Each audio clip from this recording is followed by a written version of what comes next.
Laveaus legend has it that Mary Laveaus lived in a house at 1020 St. Anne Street. The world's most haunted place's best known and most revered practitioner of voodoo in the city, and some say the founder of New Orleans voodoo, was Mary Laveaus, a free woman of color born in 1794 in Haiti. Laveaus was also a devout Catholic. It was this unique blending of voodoo rituals and Catholicism that would differentiate New Orleans voodoo from other forms of the practice. About 1875 the original Mary Laveaus, bereft of her youth and memory, became confined to her home on Rue St. Anne and did not leave until claimed by death some 6 years later. It was then, reports Talent 1946-73, that the strangest part of the entire Laveaus mystery became most noticeable.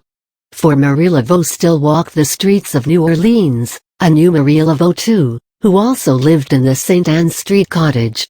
The Encyclopedia of Ghosts and Spirits asserts, one popular legend holds that Marie never died, but changed herself into a huge black crow which still flies over the cemetery. Indeed, both Maries are said to haunt New Orleans in various human and animal forms. Gwilly 2000. Note the anonymity inherent in such phrases as popular legend and the passive voice construction are set to. In addition to her tomb, Marie also allegedly haunts other sites. For example, according to Hawk 1996, Laveaus has also been seen walking down St. Anne Street wearing a long white dress. Providing a touch of what literary critics call verisimilitude, an appearance of truth, Hawk adds, the phantom is that of the original Marie, because it wears her unique tignon, a 7-knotted handkerchief, around her neck. But Hawk has erred. Marie in fact wore a large white head wrap called a tignon tied around her head, says her biographer Gandolfo 1992-19, which had 7 points folded into it to represent a crown. Gandolfo, who is also an artist, has painted a striking portrait of Mary Laveaus wearing her tignon, which is displayed in the gift shop of his New Orleans Historic Voodoo Museum and reproduced in Gandolfo 1992-1. The Real Voodoo Queen Mary Laveaus. Mary Laveaus www.hauntedamericatours.com/marylaveaus.htm. With a bit of literary detective work we can track the legend-making process in one instance of Laveaus Ghostler. In his Haunted Places, the National Directory, Hawk 1996 writes of Marie, her ghost and those of her followers are said to practice wild voodoo rituals in her old house. But are said to by whom? His list of sources for the entry on Mary Laveaus includes Susie Smith's Prominent American Ghosts 1967, his earliest dated citation. Smith merely says of Marie, her home at 1020 St. Anne Street was the scene of weird secret rites involving various primitive groups, and she asks, may not the wild dancing and pagan practices still continue, invisible, but frantic as ever? Apparently this purely rhetorical question about imaginary ghosts has been transformed into an are said to sourced assertion about supposedly real ones.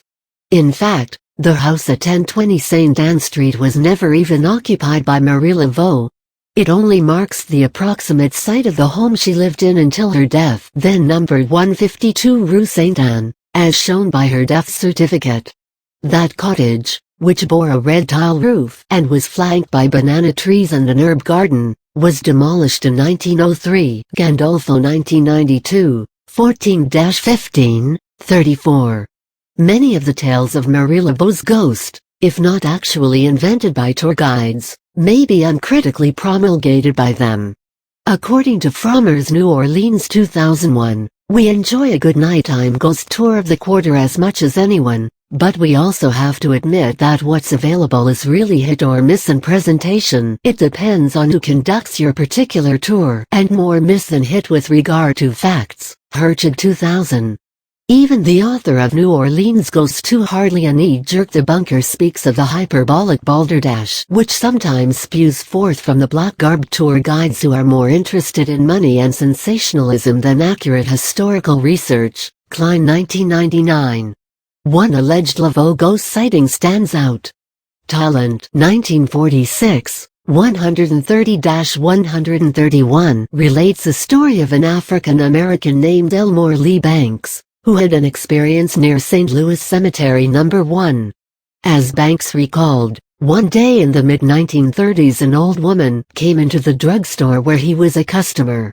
For some reason she frightened the proprietor, who ran like a fool into the back of the store.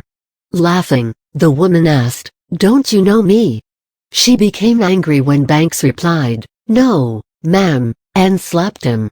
Banks continued, "Then she jumped head up in the air and went whizzing out the door and over the top of the telephone wires. She passed right over the graveyard wall and disappeared. Then I passed out cold." He awakened to whiskey being poured down his throat by the proprietor, who told him, "That was Marie Laveaus." http://72.14.203.104/search?Q=cash SG2_VBummy4J www.sicop.org/sb/2001-12+i-files.html+1020+street+n+street and hill equals n. Some believe Laveaus materializes annually to lead the faithful in worship on St. John's Eve.